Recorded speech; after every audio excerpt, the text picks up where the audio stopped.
All right, so we got a bit of a sneak peek about the UFC White House card coming up just next month on the South Lawn of the White House card. We got a bit of a preview of what the event's going to be looking like, along with what the UFC belt's going to be looking like. We had Alex Pereira, Ilia Topuria, Justin Gaethje, and Cyril Gahn all in the office at the same time. We had Ali Abdelaziz talking in the White House, which is crazy when you think about what he has done. Uh, and then we also did have the face-offs between them. There have been a lot of people doing the whole green line test. People are saying that Ilia Topuria doesn't really follow the green line. People are saying Justin Gaethje doesn't follow the green line. I got to be honest, we all know who's going to be winning that main event. Alex Pereira looks absolutely massive at heavyweight now. He looks taller than Cyril Gahn. Now, to be fair, he could be wearing, height adjusters and all that stuff. But he has packed on muscle and size ever since moving up from 205 and vacating his light heavyweight title. But they did have all of this over here. They did show what the White House is going to look like. I got to be honest, I don't like it. I think first of all, it's very tacky.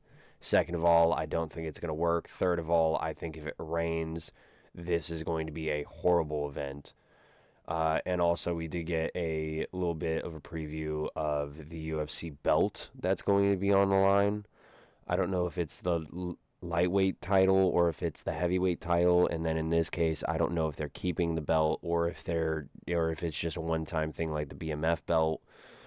But a lot of people are saying that they like it. I got to be honest, I don't. I think that they could have done a lot of things better with the UFC belt, especially for the 250th anniversary of the U.S. Instead, they just posted up a flag that isn't even correct. I mean, you can't make it historically correct in a UFC belt, but I mean, come on, you could have done a little bit better. At least just do like the stripes right here, 250. But instead, they got like I think it's 260 for the UFC card. But one thing I did just want to touch on is just this picture right here. Now, I wasn't able to see a close up of it. It was basically just a slideshow, a flip through that they had. But they say that regardless of whether it snows, rains, lightning, no matter what, they're fighting. My worry is I think it's going to rain.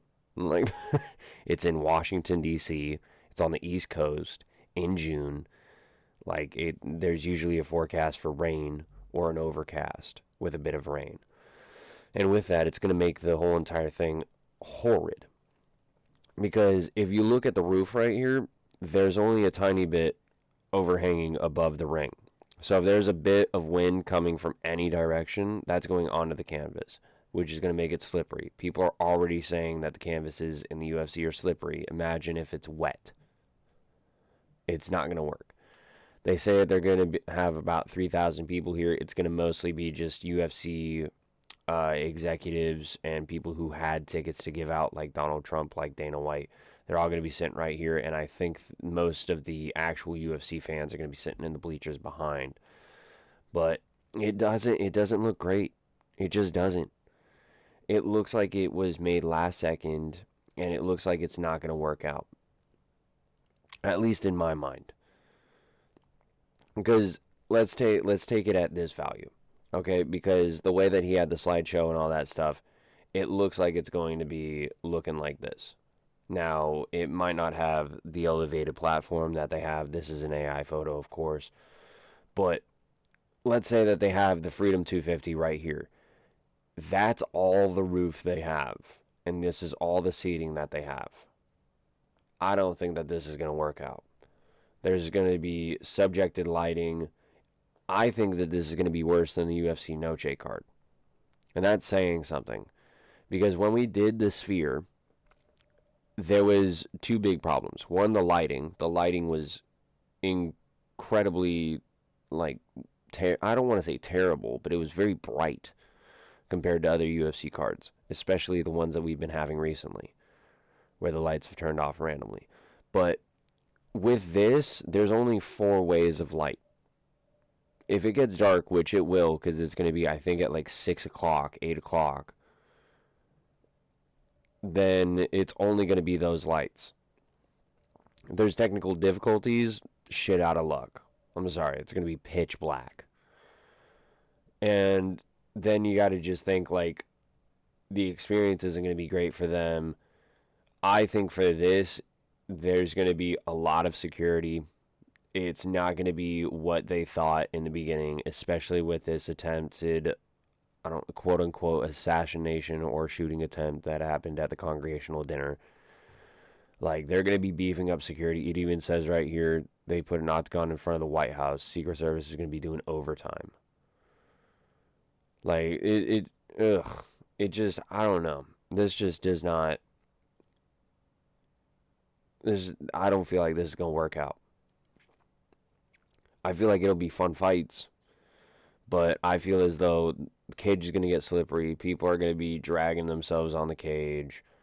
It's going to be rainy. It's going to be a bad time. Dana White's going to just talk about how this was the biggest gate ever, you know, most pay-per-views. It was the most historic event ever. Because it is. Whether or not people are going to like this event, it is going to be the most historic sporting event of all time. Nothing can top putting a UFC octagon in front of the White House for the 250th birthday of the U.S. Like, nothing tops that. The only thing I could say is close to that is the Super Bowl, but that's a yearly event. So it's not historic. Maybe the Olympics, considering it happens like every 2 to 4 years, depending on if you want to say winter and summer. But there's no place where it's like, all right, let's put a stadium in front of the White House. Like, the only way that you can top this is like putting a boxing ring in front of the pyramids of Gaza, which I think they're planning on doing at some point. But it is going to be a historic event. They are going to be talking about it being a historic event. I don't think it's going to be historic. I think it's going to be shit. I think it's going to get, if we were in pay-per-view territory, I think it's going to get 1.2 million. I don't think it's going to get anything more than that. And I got to be honest, I think that the reason that it's going to get 1.2 million is not for the main event. I think it's going to be for the co-main. I think people are overlooking the fact that Alex Pereira is possibly going to be getting his third UFC title. Nobody's ever done that. Nobody's gone up 3 weight divisions and captured all 3 belts. Now, people are saying, you know, the Ilya Topuria Justin Gaethje fight, people, ooh, you know, he's going to be sacrificed. It's going to be a good fight. It's going to be a good fight. It's going to be a war for about 2 rounds up until he gets slimed out. But people are just talking about how this fight is just one-sided traffic, and so the card's not going to be good. It's going to be a good card. You know, I mean, the Bo Nickel, Kyle Dawkins fight isn't great to put on the card. Michael Chandler versus Mauricio Hoofy is a bit of a weird one. But when you think about it, it's going to be on, what is it? I think it's Sunday. It's going to be on an off day.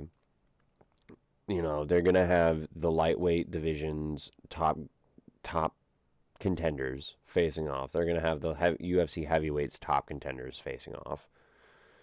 And it looks great. It looks great so far. The belt looks terrible. The venue looks absolute shit. I don't know. I don't think it's going to work out. But I just wanted to make this video real quick about it. So I guess I'll catch you guys in the next one. Peace.